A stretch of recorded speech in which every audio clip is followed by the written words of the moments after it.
मैं दिल्ली देहात के अंदर एक पूरे संस्थान हमारे बीच में बैठा उस जयकारे में टोटा रह जाता लगेगा कि भवाने में नहीं है। अब भवाने में भी दादा मालते की धरती पे इतने सारे वरिष्ठ लोग, इतने सम्मानित लोग आए हुए हैं, जयकारे में टोटा रह जाता बड़ी बड़ी तकलीफ सी है। तो जोर का नारा लगाना है, भारत माता की, भारत माता की, दादा मालदेव की। आज बड़ा खुशी का दिन है कि दिल्ली कृषि मंत्री के रूप में या हिंदू सम्राट के रूप में कहूँ, और लगातार जिस ऊर्जा से जब से दिल्ली में सरकार बनी है, दिन रात दिल्ली सरकार काम कर रही है। और ये काम करने की शक्ति कहीं से मिलती है तो देश के यशस्वी प्रधानमंत्री आदरणीय नरेंद्र भाई मोदी जी के कारण से मिलती है। जब दिल्ली की सरकार बनी, उस सरकार के अंदर जो मंत्रिमंडल बना, और मंत्रिमंडल में जो मुख्यमंत्री की भूमिका में बहुत ही यशस्वी बहन रेखा को मुख्यमंत्री चुना गया, और उसके बाद से ही जिस रूप से उनके मार्गदर्शन में जब बजट बन रहा था, बजट के साथ साथ दिल्ली देहात से लेके अंत्योदय का परिचय देते हर वर्ग की चिंता कर रहे थे। उसमें किसानों को मूलभूत सुविधाओं की बात करने में अगर हमारी मुख्यमंत्री ने पहल की, और पहल करने के बाद जब चिन्हित किया गया कि मंत्रालय किसको मिले, तो ऐसे कपिल मिश्रा जी को हम स्वागत करते हैं, उनका अभिनंदन करते हैं।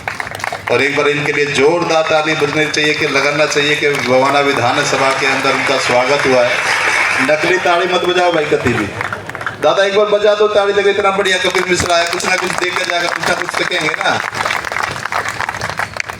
और मैं धन्यवाद करना चाहूँगा हमारे विकसित कृषि संकल्प अभियान के तहत जो आपने पहल के रूप में दरियापुर के अंदर पूरी अनुसंधान केंद्र ने जो यहाँ से पहल की, उसके लिए आप सभी बधाई के पात्र हैं। तो ऐसी पूरी कृषि अनुसंधान केंद्र के सभी अफसरान को भी ताली बजाकर तो हमें स्वागत करना चाहिए, क्योंकि अतिथि देवस्य भव हमारी संस्कार है। ताली तो अच्छे से ही बजा देनी चाहिए, पर थोड़ा हो रहा गर्मी का भैया ना। और मेरे सामने बैठे हमारे अन्नदाता कहूँ कि किसान कहूँ, और मेरे लिए तो देवतुल्य हैं, क्योंकि मेरा क्षेत्र है और मेरे क्षेत्र के सभी ऐसे हस्तियाँ यहाँ पे बैठी हैं, ऐसे महानुभाव यहाँ बैठे हैं, उनके सभी के चरणों में प्रणाम करता हूँ, नमस्कार करता हूँ। हमारे बीच में विनोद सहरावत जी भी हैं, जिन्होंने किसानों की आवाज़ लगातार 42 दिन, मुझे भी याद है क्योंकि 3-4 बार मैं भी गया था। और ये आज से नहीं, जब दिल्ली के अंदर 93 की सरकार बनी, और सरकार के अंदर आदरणीय साहब सिंह वर्मा जी, पूजनीय साहब सिंह वर्मा जी दिल्ली के चीफ मिनिस्टर बने, उस समय से ही किसानों में एक मनोबल आता है, क्योंकि भारतीय जनता पार्टी की सरकार जब भी बनती है तो किसानों की चिंता करना उसकी प्राथमिकता में भी आता है। और उस प्राथमिकता का आज आप असर भी देख रहे हैं कि पहला आज बीज, मेरे ख्याल से बीज भी आप बांटोगे, यहाँ पे कुछ ना कुछ डिस्ट्रीब्यूट करोगे सर, बीजों का अगले फेज में। हाँ, जैसे मैंने बता रहे थे कि बीजों का भी कुछ बंटवारा होने का भी अनुदान कहीं ना कहीं लोगों को सिखाने के लिए लगातार। और मैं तो सत्यवान जी का धन्यवाद करना चाहूँगा, जिन्होंने दिल्ली के इतिहास की बात करूँ या देश के इतिहास की बात करूँ, कि कृषि विज्ञान को और कृषि को दिल्ली के अंदर एक नया नज़रिया देने का काम, और दिल्ली का रिप्रेजेंटेशन करने के लिए हमेशा तत्पर रहते हैं, और कृषि के बारे में चिंता करते हैं, किसानों के बारे में चिंता करते हैं। तो सत्यवान जी का भी प्रयास के कारण से हर हम सभी यहाँ इकट्ठा हुए हैं, तो इनके लिए भी जोरदार ताली तो बजनी चाहिए एक बार। और सत्यवान जी की आज कविता आपको सुनने को नहीं मिली, ये भी एक दुखदाय है, क्योंकि नहीं तो सत्यवान जी के हाथ में माइक आ जाए तो छोड़ने का नाम तो लेता नहीं समय का। आपको मैं तो कपिल भाई, ये विषय आपका है, बहुत सारी बातें करना चाहता हूँ, क्योंकि कृषि हम करते जरूर हैं, पर खड़े जब बिजली का बिल आता है, खड़े मीटर पे जब बिजली का बिल आता है, किसान बिना ट्यूबवेल चलाए जब बिजली का बिल देता है, तो वो पीड़ा हमारे अंदर से आती है।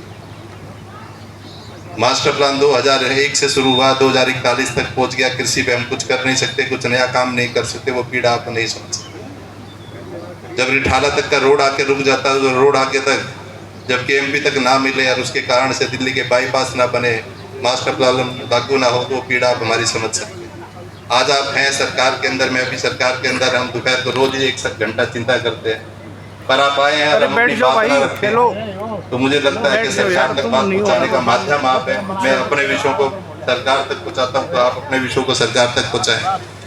क्योंकि दिल्ली देहात के अंदर अभी एक रोड निकला है, DSIDC से सीधा सोनीपत तक का एक रोड चला है। कौन सा नाम देते दादा इस रोड को? पीछे वाला रोड नहर के बराबर में, बड़वासनी वाला। आप देखो, जमीन हमारी गई, सारी चीजें हमारी गई, पर हमारे अंदर एक भी रोड पे कट ना देना। और जबकि उससे कि पूरे दिल्ली देहात का ट्रैफिक पूरा का पूरा स्मूथ हो जाएगा। जो बवाने में जाम लगता है या जो बाहर का जाम लगता है, पुट से बीच से रोड से आते हैं, अगर इस पे एक कट मिल जाए, हरेवली मिल जाए या दरियापुर मिल जाए तो 100%। दूसरा, आज NCR के अंदर आप जाके देखेंगे तो कृषि के माध्यम से और व्यापार के माध्यम से भी वहाँ पे इतनी सारी फैक्ट्रियाँ, इतनी सारी डेवलपमेंट होगी, जबकि दिल्ली की 67,000 हेक्टेयर लैंड पे अनऑथराइजेशन तो शुरू हो गया, पर दिल्ली की डेवलपमेंट शुरू ना हो, ये हमारी पीड़ाजनक बात है।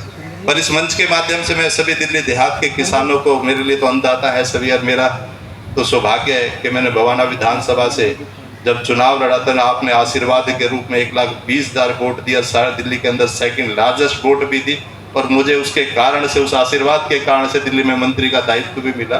तो ये सारी वो विभूतियां हैं मेरे सामने, और इनकी पीड़ा मैं आपसे नहीं कहूँगा, सरकार से नहीं कहूँगा, तो किससे कहूँ? आज कृषि विज्ञान के सभी लोग यहाँ बैठे हैं, हम अच्छी फसल ले सकते हैं, अच्छा कार्य कर सकते हैं, पर उसके साथ साथ मूलभूत सुविधाएं ना हो तो ऐसी कृषि कहीं ना कहीं हम पिछड़ जाते।